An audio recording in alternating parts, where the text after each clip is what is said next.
안녕하세요. 육아에 대해 쉽게 알려드리는 아가소금 육아TV 강경희 원장입니다.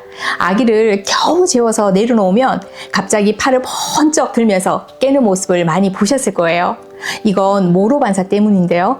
모로반사가 심한 아기를 재우려고 정말 많은 방법을 시도하시죠. 사실은 재우려고 했던 행동들이 오히려 모로반사를 더 심하게 만들거나 잠을 깨우는 경우가 많습니다. 그래서 모로반사가 있을 때 절대 하면 안 되는 행동 5가지에 대해서 말씀해 드릴게요.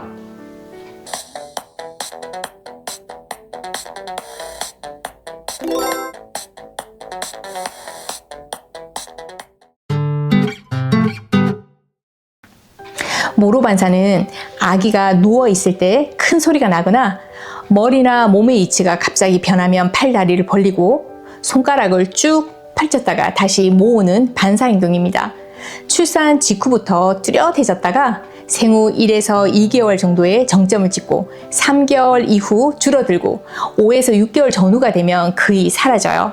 아직 신경계가 미숙하기 때문에 큰 소리가 나거나 자세가 갑자기 바뀌거나 몸이 허공에 뜨는 느낌이 들면 놀라면서 반응하게 됩니다. 분명 깊이 잠든 것 같았는데 갑자기 확 놀라면서 깨요, 이렇게 이야기를 많이들 하시는데요. 사실 아기들은 깊은 잠에서 얕은 잠으로 넘어갈 때 몸이 더 예민해집니다. 특히 안고 있다가 내려놓는 순간 체온이 달라지고 지지하던 팔이 사라지고 몸이 흔들리면서 아기는 낙하하는 느낌을 받게 돼요. 그 순간 모로반사가 나오면서 스스로 깨어버리는 겁니다. 그래서 안고 있으면 잘 자는데 내려놓으면 깨는 경우가 많아집니다. 첫 번째는 바로 내려놓기예요. 수유하다 잠들면 바로 눕히시는 경우가 많죠. 눈 감았으니까 잔다고 생각하는 거예요. 그런데 이건 거의 90% 깨기 때문에 깊은 잠 전 타이밍에 내려놓기 때문입니다. 수유 후 바로 내려놓으면 대부분 깨게 되는데 눈이 감겼다고 바로 잠든 상황이 아니라는 거예요. 모로반사가 심한 아기는 팔이 축 늘어지면서 이완되고 호흡이 일정해지는 깊은 잠 단계까지 기다렸다가 내려놓는 것이 좋습니다. 두 번째는 머리부터 내려놓는 방법인데요. 많은 부모님들이 대부분 아이를 안고 있다가 머리부터 잘 내려놓으세요. 그럼 아기는 허공에서 떨어지는 느낌을 받게 되기 때문에 엉덩이, 등, 머리 순서로 천천히 내려놓으면 훨씬 안정적으로 잠을 이어갑니다.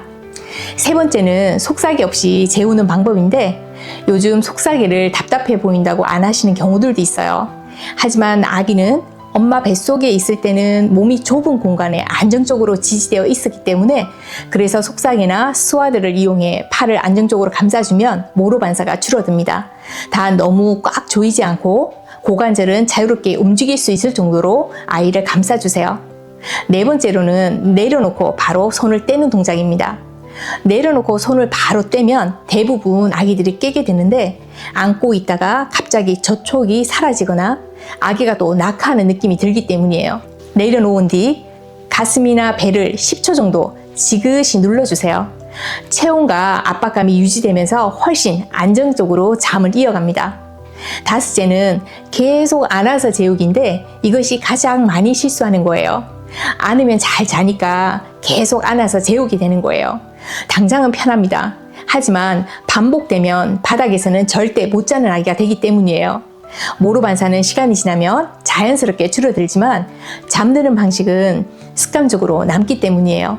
그래서 가능한 한 바닥에서 잠드는 경험을 만들어주는 것이 중요합니다.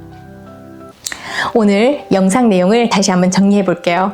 속삭이로 안정감 주기, 깊은 잠 타이밍 기다렸다가 내려놓기, 엉덩이부터 천천히 내려놓기, 손 바로 떼지 않기, 계속 안아서 재우지 않기, 이 5가지만 기억하셔도 훨씬 편하게 재우실 수 있습니다. 하지만 안전을 위해 뒤집기 시작하기 전에는 스와들이나 속삭이는 모두 없는 상태에서 재우셔야 해요. 모로반사가 심한 시기는 생각보다 금방 지나갑니다. 조금만 방법을 알면 아기도 편하고 부모도 훨씬 덜 힘들어질 수 있습니다. 오늘도 힘내시고 아가솜은 여러분의 육아를 늘 응원합니다. 감사합니다.